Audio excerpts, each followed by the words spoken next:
Hello, welcome to the next edition of Sabbath School.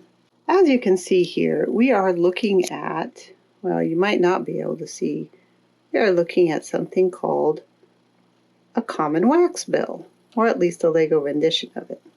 Here's a picture of it. I think a lot of you probably have seen this bird. Where I usually see it is maybe sitting on grass blades. There's usually a whole bunch of them. I just saw some at Safeway not too long ago out in the parking lot. They like to eat the seeds off the end of the grass, just like this one's doing. See how it's eating those seeds? Yum, yum, yum, yum, yum, yum, yum. And when they land on the grass, a lot of times the grass kind of waves in the breeze like that. Now these are birds that are found all over the world.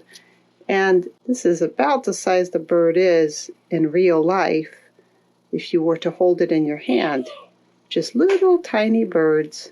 What's really interesting about waxbills that I didn't know until last night was that they build themselves these really kind of cool nests where you go into the nest like from the front, and they're really big nests. Here's a picture of one in real life. And so the birds get off grass, because remember they're really tiny, and they go into the nest to the front, and they spend a lot of time building these really cool nests.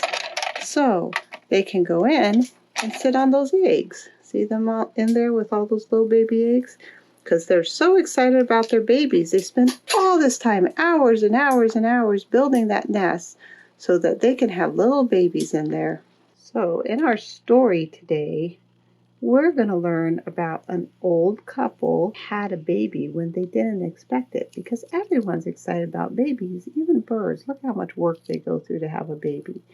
And this baby was a very exciting baby. Our story today is about Zechariah and Elizabeth, two people who were very old. But there's a few other interesting things about these people. Number one, Zacharias was a priest. He took turns in the temple being a priest. And his wife Elizabeth was related to Mary, Jesus' mom. And so Zacharias and Elizabeth were pretty happy, but there was one thing they really wanted in their lives. Just like those birds that worked really hard to build their nest in this nature story, Zacharias and Elizabeth really wanted to set up a place that they could have a baby. But they had gotten old and never had a baby. So they had a really nice big house with lots of rooms, but no baby to share it with. They were still good people, but they always wished that they could have a baby. Now one day, Zachariah was doing his temple thing, maybe putting some incense on the altar of incense in there, or something like that. But he was inside the temple. Something happened. An angel flew into the room and flew all over and came down by Zechariah and then landed on his face. And maybe it wasn't too good of a flyer. And said, Zechariah. And Zechariah was like, ooh! And the angel said, don't be afraid. You are going to have a baby, and you're going to name it John. And that baby is going to teach the people about the Messiah, who's going to be born later. And Zechariah was like, but I'm old. I can't have a baby. I'm way too old to have a baby. And the angel said, Zechariah, with God, nothing is impossible. But so that you know that this is true, you are not going to be able to talk until your baby is born. Finally, Zacharias came out of the temple, and Elizabeth was like, Zacharias, what happened to you? What took so long? And Zacharias said, And then Elizabeth said, come on, I can't understand you. Can you please talk to me? And Zacharias said, And Elizabeth was like, can't you say anything? And so then Elizabeth said, okay, well, maybe I need to get you something to write with. And so she went and she got him a pen and ink well. A pen and ink well. Or probably a feather and ink well. Okay, so she went and got him a feather and an ink well so that he could write to her. And he wrote down on the feather. What? He didn't write on the feather. He wrote on the scroll with the feather and the inkwell, I saw an angel, and the angel said we were going to have a baby. And she was very surprised because she was not expecting to have a baby this late in life. She's like, really? And he said, yeah. And she's like, whoa. And he wrote down, we're going to name him John. And she said, okay, if that's what the angel said, that's what we'll do. After the normal amount of time, though, there was the baby. And everyone was like, oh, look at the baby. It's so cute. Look at the cute little baby. And they were so happy. And they said, what are you going to name him? Are you going to name him Zacharias after his daddy? And Elizabeth said, no, his name will be John. And they said, John? Nobody in your family's named John. Because in those days, what they did with babies is they named them after their relatives, like their dad or their uncle if it was a boy, or maybe their mom or their aunt if it was a girl. But there was no one in the family named John, so they couldn't understand why it was named John. So they went and they said, hey, Zacharias, what are you going to name the baby?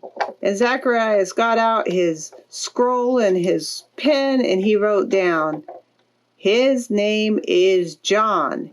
And at that moment, he was able to talk again. And he had so much to say, and he's like, oh, finally I can say what a cute little baby I have, and all kinds of other things like that. And then my whole house moved because there seems to be an earthquake going on right now. And everybody was so happy about the baby. Now, the question is, why did two very old people get a very special, miraculous child called John? Later called John the Baptist, because he baptized people in the river. Why did God need someone like that? And the answer is something kind of interesting. I think probably most of you have cousins. And did you know that Jesus had a cousin too? Jesus' cousin was John the Baptist. And John the Baptist had a very special job. His job was to help people get ready for Jesus. But it's even more interesting how he did that. John the Baptist would come and jump up and down